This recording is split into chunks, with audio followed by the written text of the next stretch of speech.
మీ channel hack అయిపోయి ఒక్క రోజుల్లోనే అన్ని వీడియోలు డిలీట్ అయిపోతే మీ పరిస్థితి ఏంటి? చాలామంది క్రియేటర్ వ్యూస్, సబ్స్క్రైబర్ గురించి మాత్రమే ఆలోచిస్తారు. కానీ ఈ 3 సెట్టింగ్స్ మార్చకపోతే క్షణాల్లోనే మీ ఛానల్ గల్లంతవుతుంది. మీ హార్డ్ వర్క్ అంతా వేస్ట్ అయిపోయి ఛానల్ వేరే వాళ్ళ చేతిలో వెళ్ళిపోతే ఎలా ఉంటుంది? అసలు హ్యాకర్ బారిన పడకుండా మీ ఛానల్ని కాపాడుకోవడానికి యూట్యూబ్ చెప్పే ఆ 3 సీక్రెట్ సెట్టింగ్ ఏంటో తెలుసా? ఈ వీడియోలో అదే క్లియర్గా చూద్దాం. నా ఛానల్ చిన్నదే కదా, నన్నెవరు హ్యాక్ చేయలేరు అని మీరు అనుకుంటున్నారేమో. అసలు ప్రమాదం చిన్న ఛానల్స్ మీదే ఎక్కువగా ఉంటుందని మీకు తెలుసా? మరి ఆ ప్రమాదం నుంచి మన ఛానల్ని సేఫ్గా ఉంచుకోవాలంటే ఏం చేయాలో ఇప్పుడు స్టెప్ బై స్టెప్ చూద్దాం. ఇప్పుడు ఆ 3 సెట్టింగ్ ఎలా చేయాలో చూద్దాం. ముందుగా అయితే మన ఫోన్లో ఉన్న గూగుల్ యాప్ని అయితే ఓపెన్ చేసుకోండి. ఓపెన్ చేసుకొని పైన ప్రొఫైల్ ఐకాన్ కనిపిస్తుంది కదా, దాని మీద ట్యాప్ చేయండి. దాని మీద ట్యాప్ చేసి ఇక్కడ మేనేజ్ యువర్ గూగుల్ అకౌంట్ ఉంది కదా, దాని మీద ట్యాప్ చేయండి. ట్యాప్ చేసి ఇక్కడ సెక్యూరిటీ అండ్ సైనింగ్ అని కనిపిస్తుంది కదా, దాని మీద ట్యాప్ చేయండి. దాని మీద ట్యాప్ చేసి పైకి స్క్రోల్ చేసి ఇక్కడ 2 స్టెప్ వెరిఫికేషన్ అని కనిపిస్తుంది కదా, దాని మీద ట్యాప్ చేయండి. దాని మీద ట్యాప్ చేసి ఇక్కడ స్క్రీన్ లాక్ అడుగుతుంది, మొబైల్ స్క్రీన్ లాక్ ఇచ్చేయండి. పైకి స్క్రోల్ చేసి ఇక్కడ యాడ్ ఏ ఫోన్ నెంబర్ అని కనిపిస్తుంది కదా, దాని మీద ట్యాప్ చేయండి. దాని మీద ట్యాప్ చేసి మళ్ళీ యాడ్ ఏ ఫోన్ నెంబర్ అని కనిపిస్తుంది, మళ్ళీ ట్యాప్ చేయండి. ఇక్కడ కంట్రీ ఫ్లాగ్ అంటే ఏ కంట్రీలో ఉంటే ఆ ఫ్లాగ్ని సెలెక్ట్ చేసుకోమంటుంది, సెలెక్ట్ చేసుకోండి. మనది ఇండియా కాబట్టి +91 అని కనిపిస్తుంది, దాన్ని సెలెక్ట్ చేసుకోండి. దాన్ని సెలెక్ట్ చేసుకున్న తర్వాత మీ ఫోన్ నెంబర్ అయితే ఇక్కడ ఎంటర్ చేయండి. ఎంటర్ చేసి ఇక్కడ నెక్స్ట్ మీద ట్యాప్ చేయండి.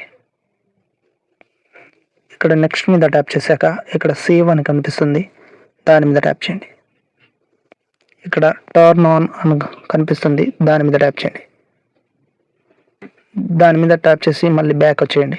మళ్ళీ 2 స్టెప్ వెరిఫికేషన్ ఉంది కదా, దాని మీద ట్యాప్ చేయండి. పైకి స్క్రోల్ చేసి టర్న్ ఆన్ 2 స్టెప్ వెరిఫికేషన్ ఉంది కదా, దాని మీద ట్యాప్ చేయండి. దాని మీద ట్యాప్ చేసి ఇక్కడ డన్ అని కనిపిస్తుంది, దాని మీద ట్యాప్ చేయండి. దాని మీద ట్యాప్ చేసి ఇక్కడ బ్యాక్ వచ్చేయండి. బ్యాక్ వచ్చి కొంచెం సేపు కూడా 2 స్టెప్ వెరిఫికేషన్ ఆన్ అయింది, చూసుకోండి గ్రీన్లో. ఫస్ట్ సెట్టింగ్ అయితే పూర్తయింది. ఇప్పుడు second setting recovery phone number. ఇక్కడ రికవరీ ఫోన్ నెంబర్ ఉంది కదా, దాని మీద ట్యాప్ చేయండి. దాని మీద ట్యాప్ చేసి ఇక్కడ స్క్రీన్ లాగా అడుగుతుంది, ఇచ్చేయండి. యాడ్ ఏ రికవరీ ఫోన్ అని కనిపిస్తుంది కదా, దాని మీద ట్యాప్ చేయండి. ఇక్కడ కంట్రీ అడుగుతుంది, మన ఇండియాది +91, దాన్ని సెలెక్ట్ చేసుకోండి. ఇక్కడ ఇండియా +91 దాన్ని సెలెక్ట్ చేసుకొని ఇక్కడ మీ ఫోన్ నెంబర్ అయితే ఇవ్వాల్సి వస్తుంది. మళ్ళీ ఫోన్ నెంబర్ ఇచ్చేసి ఇక్కడ నెక్స్ట్ మీద ట్యాప్ చేయండి. ట్యాప్ చేశాక ఇక్కడ సేవ్ అని కనిపిస్తుంది, మళ్ళీ దాని మీద ట్యాప్ చేయండి. దాని మీద ట్యాప్ చేసి కింద సక్సెస్ఫుల్ అని కనిపిస్తుంది, మొబైల్ నెంబర్ వెరిఫికేషన్ సక్సెస్ఫుల్ అని వచ్చాక బ్యాక్ వచ్చేయండి. సెకండ్ సెట్టింగ్ కూడా పూర్తయింది. ఇప్పుడు 3వ సెట్టింగ్ ఆన్ చేసుకుందాం. ఇక్కడ రికవరీ ఈమెయిల్ ఐడి ఉంది కదా, దాని మీద ట్యాప్ చేయండి. ఇక్కడ యాడ్ ఏ రికవరీ ఈమెయిల్ ఉంది కదా, దాని మీద ట్యాప్ చేయండి. దాని మీద ట్యాప్ చేసి ఒక కొత్త ఈమెయిల్ ఐడి అయితే క్రియేట్ చేసుకోండి. ఛానల్ వేరుగా ఉండాలి, ఇది వేరుగా ఉండాలి. క్రియేట్ చేసుకొని ఆ ఈమెయిల్ ఐడి ఇక్కడ ఇచ్చేసి సేవ్ మీద ట్యాప్ చేయండి. సేవ్ మీద ట్యాప్ చేసి ఇందాక ఇచ్చిన ఈమెయిల్ ఐడికి ఒక కోడ్ అయితే వెళ్తుంది. ఆ ఈమెయిల్ ఐడి ఓపెన్ చేసుకొని ఆ కోడ్ని అయితే కాపీ చేయండి. కోడ్ మీద ట్యాప్ చేసి కాపీ చేయండి. కాపీ చేసుకున్న కోడ్ని ఇక్కడైతే ఎంటర్ చేసి ఇక్కడ వెరిఫైడ్ ఉంది కదా, దాని మీద ట్యాప్ చేయండి. దాని మీద ట్యాప్ చేసి రికవరీ ఈమెయిల్ ఐడి సక్సెస్ఫుల్ అని కనిపిస్తుంది, బ్యాక్ వచ్చేయండి. బ్యాక్ వచ్చేసి ఇప్పుడు 3 సెట్టింగ్స్ పూర్తయ్యాయి. ఇప్పుడు 3 సెట్టింగ్స్ గురించి తెలుసుకుందాం. First 2 step verification, second recovery phone number, third recovery email ID.